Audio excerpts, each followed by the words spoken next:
Hello, I'm here with Dave Costello. Hello. And we're going to do a video of Shaved Fish, collectible Lennon, released in 1975. By the way, sorry about the background noise if you can hear it. It's some kind of youth music club festival from across the water. The less said about it, the better, I guess. But anyway, I hope it's not too obtrusive in terms of sound. So this album is the only compilation album from Lennon released within his lifetime, and I think he had quite a bit to do with it in terms of making sure the mixes were up to scratch and everything. Any initial thoughts?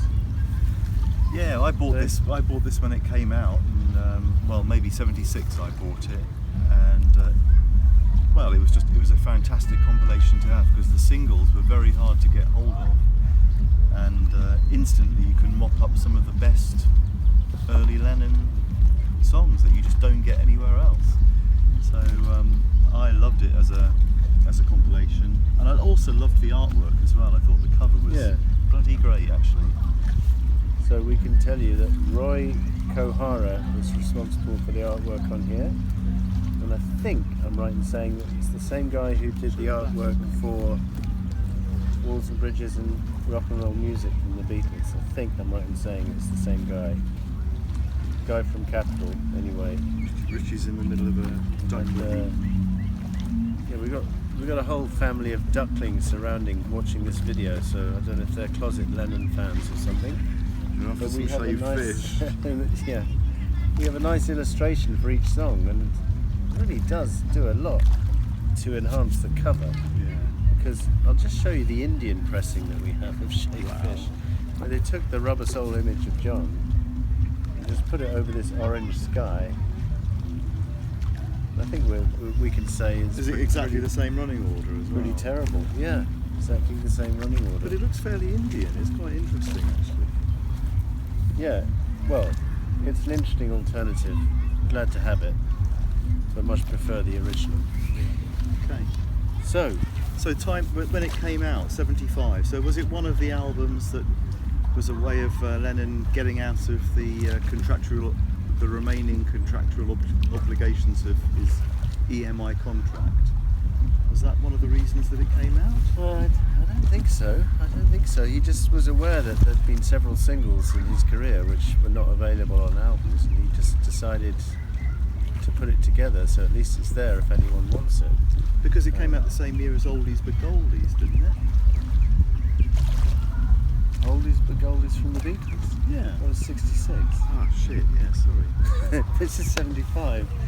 It's the same year I bought it, personally. Yeah, right. Sorry.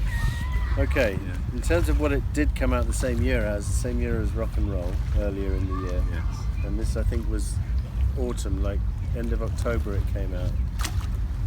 And well, let's start go through the tracks. So there's an abbreviated version of Give Peace a Chance, and I have to say, I might be in the minority here, but I was quite happy to see it abbreviated because I think it goes on a bit too long as the single. It's like a mission statement. It's like it bookends the album, doesn't it, at the beginning and the end. So it was clearly a song that they really valued as something that they're very proud of, I think. Yeah. But how did you feel about it being truncated, like only being a minute long? Yeah, it was like almost like a kind of coda, like a beginning, opening medley. I don't know. Yeah. Bloody hell, the heat's got to me. So you weren't upset that they... No. I think it works. And then it's brilliant the way that... Straight into the first guitar chords from Cold Turkey, whichever way you look at it, is one of the best early Beatles solo songs ever. It's just absolutely amazing in its subject matter, covering the painful business of heroin withdrawal. And I guess Cold Turkey is a very English expression, meaning kind of goosebumps on the skin, and actually the Hungarian translation was Mars na posh liba bor. Did I say that right, Rich? Which means like hungover goose skin or something. Wow.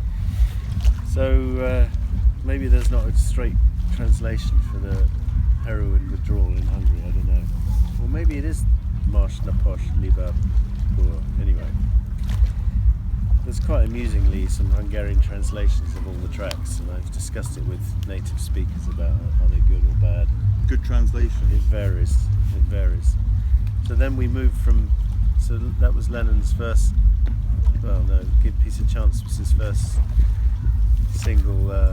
Came out in the summer of '69, still credited to Lennon McCartney. Then Cold Turkey came out just after Abbey Road. Apparently he had actually asked Paul and the others if they wanted to back him on this one, and they said no, I don't really think it's appropriate for this to be a Beatles song. So it went out as Plastic Ono Band, which may be a good thing, I don't know. Didn't do too well. Top 20 I think. And then we got Instant Karma, which came out beginning of 1970, which John promoted on Top of the Pops, and it went top 5. It was a big hit single, and Phil Spector was involved. Apparently there's 2 mixes of this. There's a US mix and a UK mix. Have you heard that? No, I didn't know that. I don't think I've heard the US mix, or not consciously. But great drumming from Alan White, and great sound that Phil Spector gets on the drums. Oh, it's a really good full-on heavy sound, and of course it's Lennon's favourite 3 chords, the 3 blind mice chords, which were used in All You Need Is Love as well. But he puts those 3 chords to excellent use with Instant Karma. Yeah, and then moving through, the good thing about side 1 is it collects a succession of singles which hadn't been available on an album. So Power to the People came out in the spring of '71, and again I think credited to, I'm not sure if it's credited to Plastic Ono Man or just John Lennon, but it's got Klaus Voormann on bass, and I think Phil Spector's still involved, isn't he, on this one? Yeah, produced by Phil Spector. Yeah. And I like this song. I think it's got a good groove. What do you think? Yeah, I love it. It's a great protest song. It's almost like the other side of Give Peace a Chance, really, kind of activism. Yeah, he said he wrote it out of guilt because he felt he wasn't contributing enough to the revolution and stuff. And in reality, he didn't actually feel what he was writing. He said he couldn't have written it nowadays. In 1980, he said that. But it works as a kind of historical. I'm surprised it's not been used more, actually, as a backdrop song for street protest, actually. Yeah. Because it certainly is relevant today as it was when it was written. Right. Yeah, Yoko put it as the title track of a recent Lennon compilation, so she obviously rates it, yeah. And then we have Mother, which maybe is the only track on this album which for me doesn't really fit. I think it's a bit difficult to hear this track out of context. I think it works brilliantly as the opener to Plastic Ono Band, and for some odd reason he was persuaded to release it as a single, but it wasn't really a single material. This was proved by the chart position. And I just think this song is best left on the original album. What do you think? Well, we were saying before filming started, was Lennon responsible for the running order? Did he pick the tracks himself, or was it an EMI executive?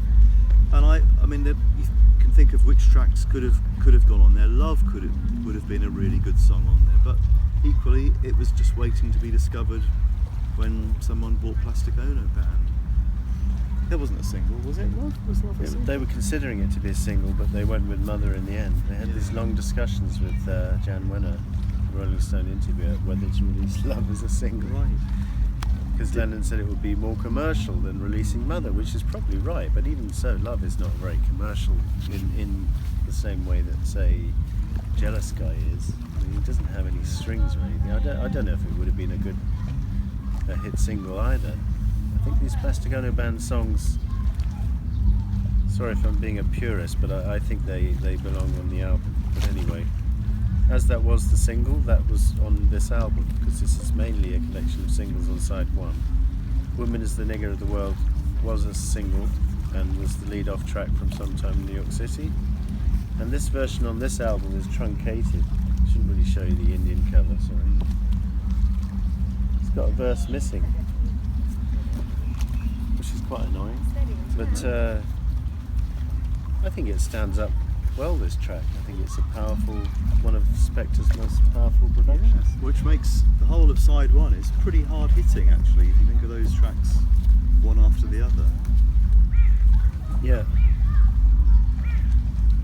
So side one works considerably better than side two. Side two is basically a collection of album tracks, which, with one exception, which you, again, I probably tend to prefer on the albums from which they came, but it's nice to have Imagine on a compilation album.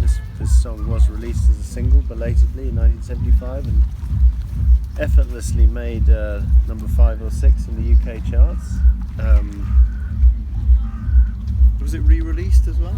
Was it the single off this album as well? Only in the UK. It was already released in the US and was number 3 hit, I think.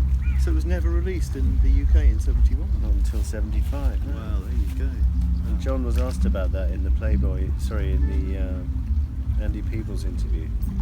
So how well was it known? How well known was it in the early 70s? Well, it's still very well known, I think, because radio stations played it. But Lennon thought it was some kind of ploy by Alan Klein, like get him to buy the album to get Imagine or something, which surprised him. But anyway, and this song, we might add, is just recently received a co-writing credit from Yoko Ono, which Lennon always maintained she should have had when he was alive, so I think we're quite happy with that. Yeah, fair enough.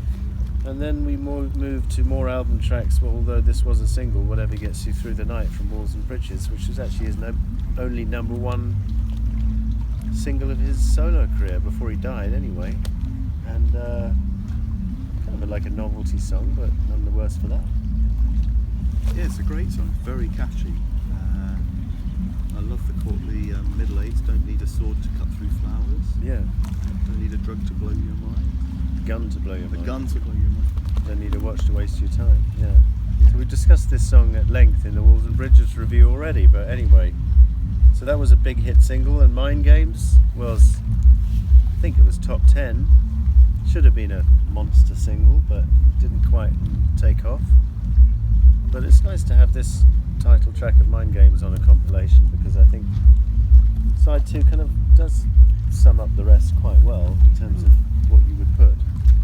Well, I just think back to when I had this album, I wasn't familiar with all of the albums, so I just took the tracks on their own merits, and it was a very strong compilation. By the way, the words are here, and this is the Deafening Slag. This is my signature from 1978 or whatever it was. And we would have brought the vinyl, but we didn't want the sun to get to them down here at Balaton. This is Lake Balaton in Hungary, by the way, and it was on the Apple label, of course, as we know.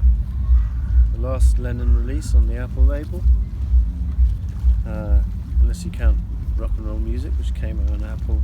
Is that one on Apple as well? In some countries. No, what was the label of the Indian shaved fish? I can't remember. Maybe it was Apple still. Yeah, maybe it was Apple. So where were we? Mind Games, and then we get Number 9 Dream, which was a single from Walls and Bridges, and it got to number 9 or something. This is one of your favourites, isn't it? Is it okay to listen to it out of context? Yeah, it is, absolutely. I still associate it a bit too much with 1980. Yeah. Very hard, but we were listening to it in the car, the remastered Walls and Bridges, and there were cellos that I had never heard before, kind of deep cellos. So the remastering is, maybe it was because we were listening to it in the car very loud, I don't know, but there were bits I'd never heard on that song before. Yeah. Yeah, it sounded great.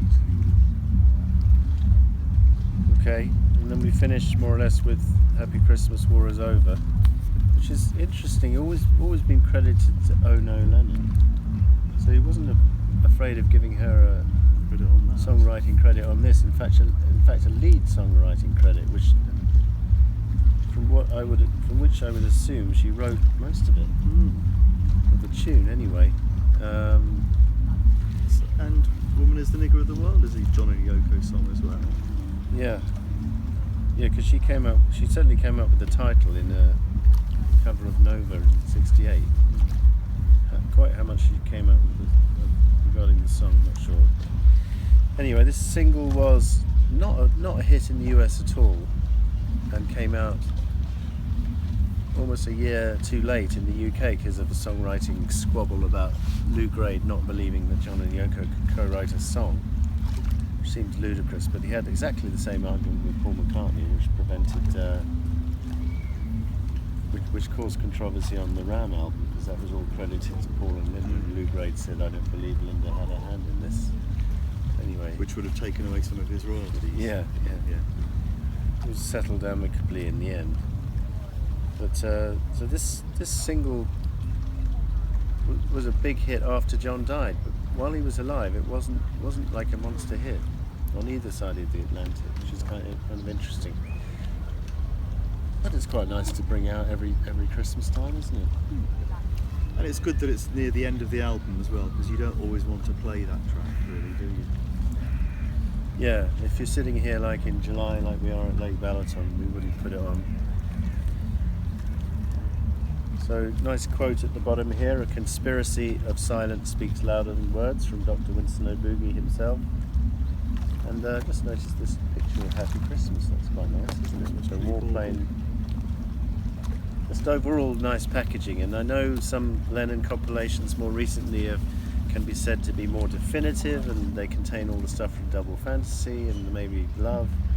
But to me, this is my favourite Lennon compilation by far. I don't like compilations, as you probably know.